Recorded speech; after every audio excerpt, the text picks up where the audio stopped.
प्रधानमंत्री आवास योजना की नई किस्त आ गई है और ये खबर उन लाखों परिवारों के लिए किसी सपने के सच होने जैसी है जो सालों से इंतजार कर रहे थे।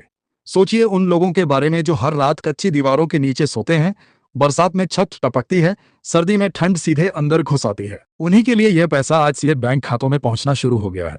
यह कोई अफवाह नहीं है, यह कोई झूठी उम्मीद नहीं है। यह सरकार का वो कदम है जो जमीन पर दिख रहा है, जो लाइव दिखाया गया है, जो लोगों के फोन पर मैसेज आ रहे हैं।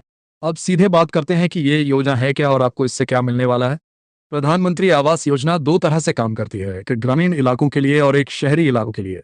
लेकिन इस बार जो जोर है, जो ताकत है, वो ग्रामीण हिस्से में ज्यादा दिख रही है।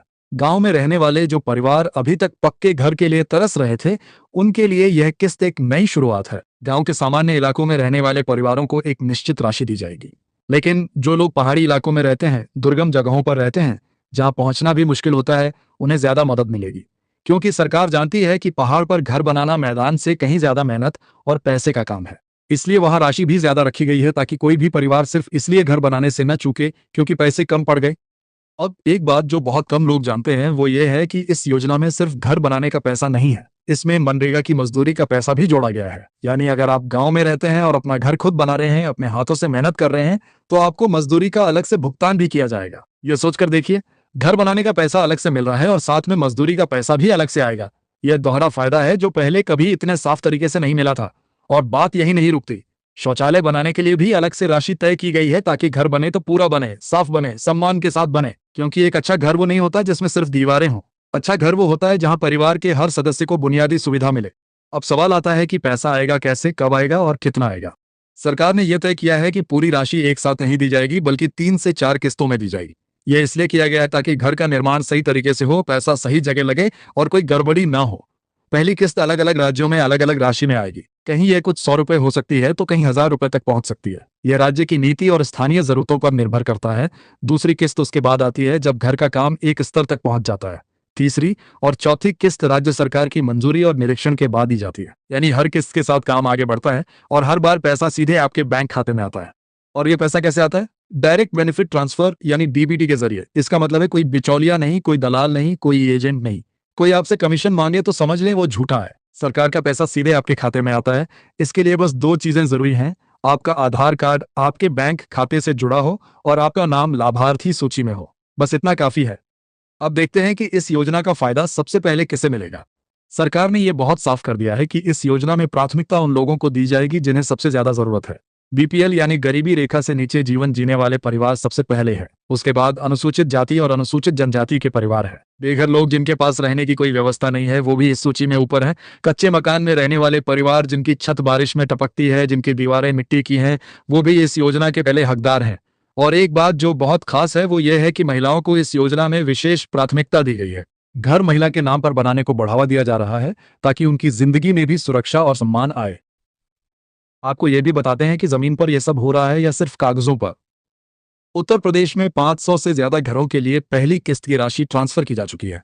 मध्य प्रदेश में लगभग 18,000 लाभार्थियों के बैंक खातों में सीधे पैसा पहुंच चुका है और यह सब लाइव दिखाया गया। कैमरे के सामने, लोगों के सामने यह दिखाया गया कि पैसा कैसे खाते में जा रहा है, ताकि किसी के मन में कोई शक न रहे, कोई संदेह न रहे। जब पूरा देश देख रहा हो कि पैसा सीधे जा रहा है तो कोई चाहकर भी बीच में हाथ नहीं मार सकता। अब बात करते हैं उस पूरी प्रक्रिया की जो आवेदन से लेकर पैसे तक चलती है। सबसे पहले ग्राम पंचायत या नगर निगम के अधिकारी अपने इलाके में सर्वे करते हैं। वो देखते हैं कि कौन से परिवार पात्र हैं, किसके पास पक्का घर नहीं है, किसकी आर्थिक स्थिति कमजोर है। इस सर्वे के आधार पर नाम सूची तैयार होती है। जब आपका नाम इस सूची में आ जाता है तो अगला कदम होता है आधार और बैंक खाते की वेरिफिकेशन। यह जांचा जाता है कि आपका आधार असली है, आपका बैंक खाता चालू है और दोनों आपस में जुड़े हैं। इसके बाद जमीन की जांच होती है कि जहां घर बनना है वो जमीन आपकी है या नहीं। यह सब जांच पूरी होने के बाद मंजूरी मिलती है और मंजूरी मिलते ही पहली किस्त आपके खाते में आ जाती है। घर बनना शुरू होता है तो निरीक्षण भी होता है। अधिकारी आकर देखते हैं कि काम हो रहा है, पैसा सही जगह लग रहा है। जब घर एक स्तर तक पहुंच जाता है तो दूसरी किस्त आती है, फिर काम आगे बढ़ता है तो तीसरी किस्त आती है और जब घर पूरा होने की कगार पर होता है तो आखिरी किस्त भी खाते में आ जाती है। पूरी प्रक्रिया पारदर्शी है, हर कदम जवाबदेह है। शहरी इलाकों के लोगों के लिए भी इस योजना में जगह है। हालांकि शहरों में ये काम थोड़ा अलग तरीके से होता है। शहर में रहने वाले लाभार्थियों को सीधे बैंक ट्रांसफर की जगह सब्सिडी के रूप में मदद मिलती है। यानी अगर आप घर बनाने के लिए लोन लेते हैं तो उस लोन पर आपको सरकार की तरफ से सब्सिडी मिलती है, जिससे आपकी ईएमआई कम हो जाती है और घर बनाना आसान हो जाता है। अब एक जरूरी बात जो हर उस इंसान को जाननी चाहिए जो इस योजना का फायदा उठाना चाहता है। अगर कोई आपसे कहे कि वो आपका नाम लिस्ट में डलवा देगा, बस थोड़े पैसे दो, तो उससे सावधान रहे। ये योजना पूरी तरह सरकारी है और नाम सूची में शामिल होने की प्रक्रिया पंचायत और नगर निगम के जरिए होती है, किसी दलाल के जरिए नहीं। अगर कोई आपसे पैसे मांगे तो उसकी शिकायत करें, यह आपका हक है और इसे कोई चुरा नहीं सकता। इस योजना के चौथे चरण में जो नई सुविधाएं जोड़ी गई हैं वो इससे पहले से कहीं ज्यादा असरदार बना रही हैं। प्रक्रिया तेज हुई है, पारदर्शिता बढ़ी है और सबसे जरूरी बात यह है कि इस बार यह सुनिश्चित किया जा रहा है कि कोई भी पात्र परिवार छूट न जाए। हर गांव में सर्वे हो रहे हैं, हर कस्बे में जांच हो रही है। जो परिवार अब तक किसी कारण से इस योजना से बाहर रहे, उनके लिए भी दरवाजे खुले हैं। तो अगर आप या आपके घर में कोई है जो इस योजना का फायदा उठाना चाहता है तो देर मत करिए। अभी अपने नाम की जांच कराइए, अपने नजदीकी ग्राम पंचायत कार्यालय या नगर निगम दफ्तर जाइए और पूछिए कि आपका नाम सूची में है या नहीं। अगर नहीं है तो पूछिए कि कैसे जुड़वाएं। अपना आधार बैंक खाते से जरूर लिंक करवाइए, क्योंकि बिना इसके पैसा अभी जाए तो खाते में पहुंचेगा नहीं, और एक बार मंजूरी मिल गई तो बाकी काम सरकार का है। यह योजना सिर्फ एक सरकारी स्कीम नहीं है, यह उस सपने की पूर्ति है जो हर भारतीय परिवार देखता है, अपने घर का सपना। एक ऐसा घर जो उनका अपना हो, जिसकी छत मजबूत हो, जिसकी दीवारें टिकाऊ हो, जहां बच्चे सुरक्षित पलें और बड़े सम्मान से जिए। प्रधानमंत्री आवास योजना उस सपने को हकीकत में बदलने का रास्ता है, और आज वो रास्ता पहले से कहीं ज्यादा साफ, चौड़ा और सीधा हो गया है। बस आपको एक कदम उठाना है, बाकी का काम सरकार करेगी।